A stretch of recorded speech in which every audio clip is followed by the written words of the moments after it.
My name is Lindsay Howard, and I wanted to talk a little bit today about the impact that artificial formulas and bottle feeding have had on breastfeeding. This is a continuance of my attempt to help positive information about breastfeeding get out kind of into the public consciousness, particularly since the release of the breast milk baby in the United States. Um, I have seen a lot of really negative, uneducated information being promulgated, and I don't want people to get I don't want breastfeeding to get a worse rap than it has already. It doesn't need any negative PR.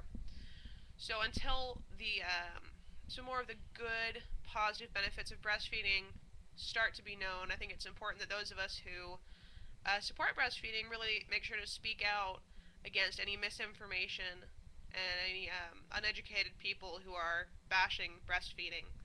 So the first thing I wanted to talk about in regards to this is that until the early 20th century, there was no recourse for a woman who didn't want to breastfeed, really, unless you were nobility and you could afford to hire a wet nurse. A wet nurse is a woman who just recently had a child of her own and would nurse your baby for you at her breast.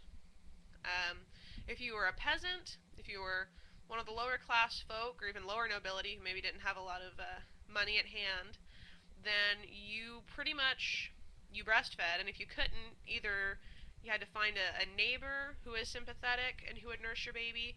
You tried to make formula out of cow's milk or goat's milk or bread and spices. I mean, whatever you had. But if you couldn't breastfeed, you're pretty much out of luck, and your babies weren't going to survive. So, in the early 20th century, commercial artificial formulas finally became available, and they were promoted as safe and good by the manufacturers, of course, and by a lot of the medical profession, without ever even having been tested for babies. Um, Not a good thing. And of course, at the same time, the invention of the artificial feeding mechanism called the bottle really made it possible for women to be sort of directed away from breastfeeding, much to their detriment, particularly during the World Wars, where women were expected to go and work in the factories and needed to be away from their children. Artificial feeding was touted as the solution that would sort of emancipate them and let them do this. And it's just while bottle feeding is occasionally beneficial, um, bottle feeding of expressed breast milk can help a mom who has to work to support her family, or can help a baby who's too weak to suckle at the breast. By and large, the invention of artificial feeding bottles and artificial commercial formula has led to this great decrease in the collective breastfeeding knowledge of our culture. It used to be one of those things that moms just passed down to their daughters. A girl, when she had her baby, she would have watched her siblings nurse, most likely. She would watch her siblings be nursed by her mother.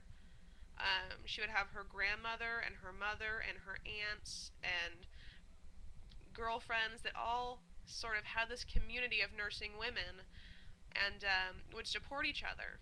And we have lost that really important cultural knowledge of breastfeeding because everyone has kind of switched to formula feeding under the false impression that it's better for the baby, and it's just simply not.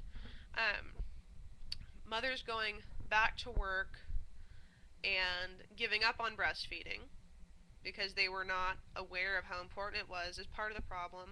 Another big part of the problem is that doctors uh, started prescribing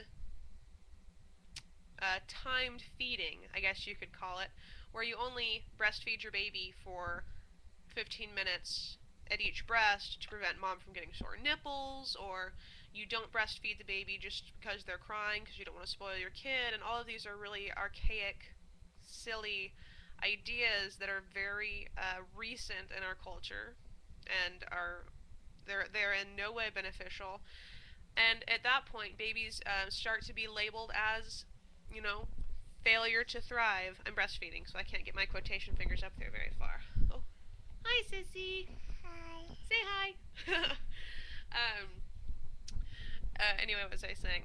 Anyway, so babies start being diagnosed with failure to thrive and not gaining weight, and at that point, supplemental feeding really takes off because moms are being told, okay, well you can't breastfeed, your body is not adequate, and you're starving your baby, and you're being a bad mother, so you need to uh, start supplementing your baby with formula. And of course, as anyone who's familiar with breastfeeding knows, that inevitably leads to a lower milk supply and early weaning. You know, it's an insidious cycle. And once again, this is just some information that I really want to get out into the public consciousness. Um, Anyone who is interested in supporting breastfeeding should be supporting the breast milk baby because it is going to be a big step in reawakening that cultural consciousness, that cultural memory and birthright of breastfeeding. It's incredibly critical, and it's one of those things that if we forget, if we allow it to be completely forgotten, which it's on the verge of being completely forgotten now, humanity will suffer the consequences.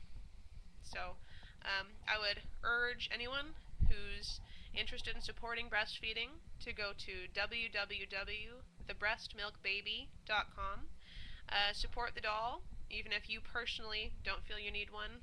Spread the word, spread the positive word about breastfeeding.